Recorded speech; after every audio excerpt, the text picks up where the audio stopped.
Hey there, good morning. It's Mathia Ford with Wildcat Brand Management, and today I want to go over my idea of 9 great ways to find new opportunities, or 9 things you can do that will really help you to keep unearthing new opportunities. Have you ever met somebody who seems to just have like a golden touch, seems to always have the right idea or the right opportunity coming up? Well, I think that there's some ways that they do that, and I want to go over some of those with you today, what my thoughts are. So let's get right to it. Number 1, letting the world know about your business. So it may seem strange to say that, but a lot of people don't always talk about their business, and the way you talk about your business needs to be in a way that you're solving a problem. So I really do work on doing things like when I say, hey, Wildcat Brand Management, I also say Amazon is Amazon is a huge e-commerce platform, but it can be difficult for brands to break through the noise. At Wildcat Brand Management, we manage your Amazon account from A to Z, and we manage your Amazon account from A to Z. Not so great this morning. And that's so you can get back to managing your business. So we talked about the issue is brands have a difficult time getting through, and then what we can do for them. So when you talk about your business, do that. Add your information to your email signature, even your personal email signature. Don't let someone not know what you're doing, so that they know that you have a business, whether it's lawn mowing, whether it's Amazon account management, whatever it is. Just let people know. Okay. Number 2, get comfortable with discomfort. There's a lot of things that can make you uncomfortable in business, and you probably are good at business because you're okay with being a little bit uncomfortable, but maybe you've got comfortable in those things that you used to be uncomfortable with. So think about the first time you ever hit a golf ball. That swing was not comfortable, but then eventually you got used to it.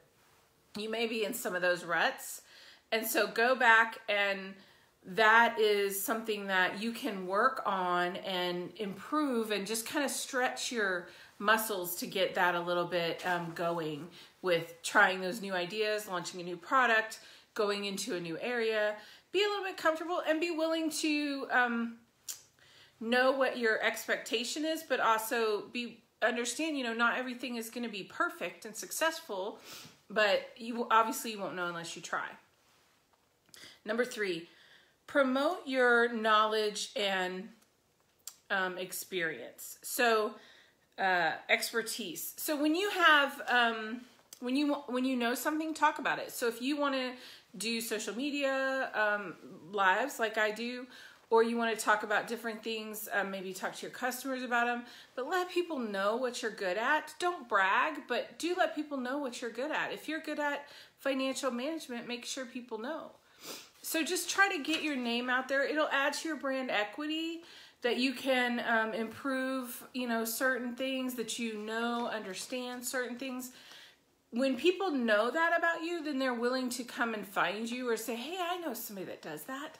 So, okay, number 4, keep a record of your brand awards. So whenever you get recognized for customer service, if you get recognized for a new product, if you get recognized as being a new brand, let people know about those. Even when you get recognized for an award, first of all, that says to other people that you're recognized in that area, and it helps them to understand kind of what you do. So it's another opportunity to get out there what you do and let people know about it, so that you are then able to you come to mind when they're thinking about, in that area. So just keep track of them, put them across the bottom of your emails that you send out, put them on your website, use it as an opportunity. But that's going to bring in new opportunities, because then you'll get noticed by more people. Give other people recognition. This is number 1, 2, 3, 4, 5. And get noticed. Give recognition to other people. So when somebody does a good job or somebody helps you, that kind of builds that relationship. There's you do something for someone else and they feel kind of obliged to at least think positively about you. So when you recognize people, when you recognize your own people, that says to your customers, hey, they've got a great customer staff because they recognize, you know, customer service. They give awards. They kind of recognize their people. They appreciate their people. And we all understand what it feels like to be recognized. And when we see that happening for other people, that makes us think more positively about that brand. And then that probably leads to more opportunities. Identify ways that you can improve. So doing kind of like it's called a SWOT analysis, strengths, weaknesses, opportunities, and threats. And looking on that, to me, one of the biggest things you can do once you've identified, like, these are our strengths as a company, these are some of the things we can improve, these are opportunities, these are the threats to our business. The other thing I like to do is to go in and look at your competition and do a SWOT analysis, obviously from the outside on your competition, but then look at related kind of categories. So are your opportunities only thinking in your current lane? Say you do garden products. Are you only thinking of garden products, or are there ways that those can be used in other ways? Are there ways that you can kind of take your knowledge that you have or work with your vendor that maybe manufactures things and kind of go to some related product categories? Or can you look at things that related product categories are doing and bring that into your category? So kind of both ways. So I like to open that up and look, and that's a great way to find new opportunities and just see what's out there, see what's new, kind of coming, and what's going on the horizon. Find a mentor. So mentors can be for just one category. A mentor is not like an all-in-one type person. You could have a financial mentor, you could have a sales mentor, you could have a social media mentor, and you don't necessarily always have to talk to them either, but so mentors are great to kind of show you where you need to be, where you're going, help you understand what it's going to take to get there.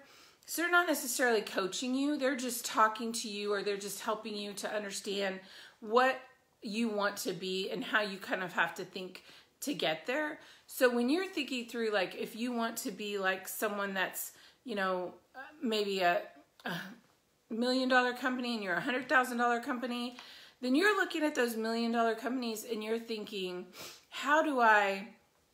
what do they do differently?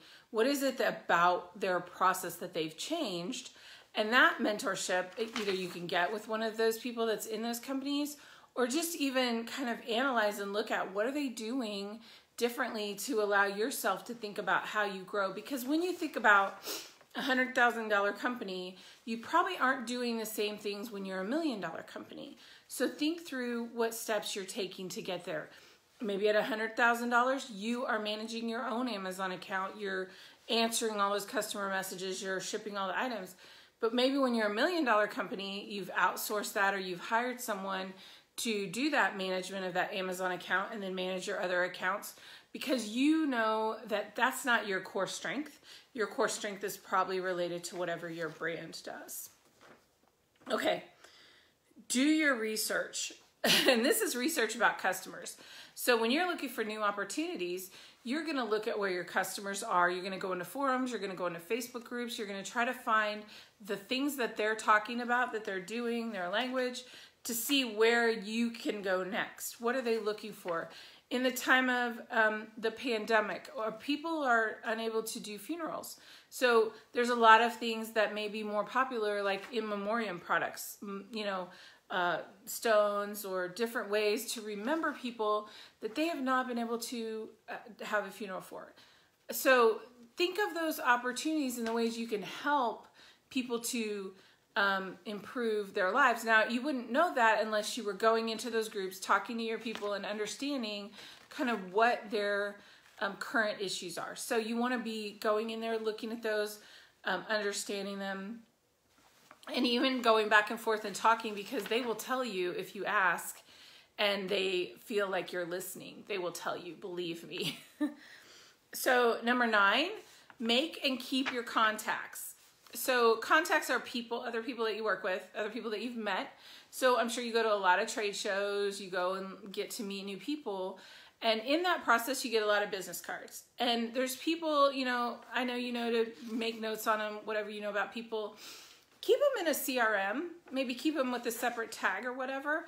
If you don't necessarily say they're one of those $1 million companies that you're trying to be like, or maybe they're, you know, they have something that you really appreciate, but you don't necessarily want to, you need to have them in your life so that at some point you may need their connection. But the way to keep that connection is to maybe send them a note every now and then. Maybe you find something that's related to their company and you send them a note and say, hey, congrats on getting this award. That allows you to kind of stay top of mind and connected with them. And then they're like, every time you get connected with them, they remember what you do. And so then there's an opportunity that if they come across an opportunity, they're going to let you know about it. And all of these things, all these 9 things build up together to help you find and create new opportunities in your business and for your brand. And doing these things can really build your business. So these are things that only brands, in my mind, you know, you can do some things. You can outsource probably the Facebook groups, or you can outsource finding some different types of research or your SWOT analysis. But these connecting with people and promoting your company awards and stuff like that, those are things that are relatively easy, but just require diligent, consistent over time process. And I know that it's important to be consistent and really keep up with what you're doing. People get to expect what you're doing, and they kind of like to know, hey, you're going to go live every Wednesday, or hey, they're always talking in this group, or you know, if you're sending out emails, being that consistent thing, people will tell you what they're looking for. That's another way to get opportunities. When you're consistent and you're interacting with your customers, then they're going to tell you what they're looking for. So I believe that that's the way to, these are 9 of the ways that you can really build your business and get more opportunities. So if you're looking for an opportunity to grow, like I said, from $100,000 to $1 million company, or even, you know, somewhere in between, then Wildcat Brand Management can help you to understand the Amazon landscape and understand what types of things you need to do and help you with your brand management. We do Amazon consulting, we do Amazon list building, list creation, and listing creation. And we also do full brand management, full management of your account. So we look forward to working with you. Contact us, connect with me on the website, and I'd be glad to talk to you about it further. But that's all for today. Thanks.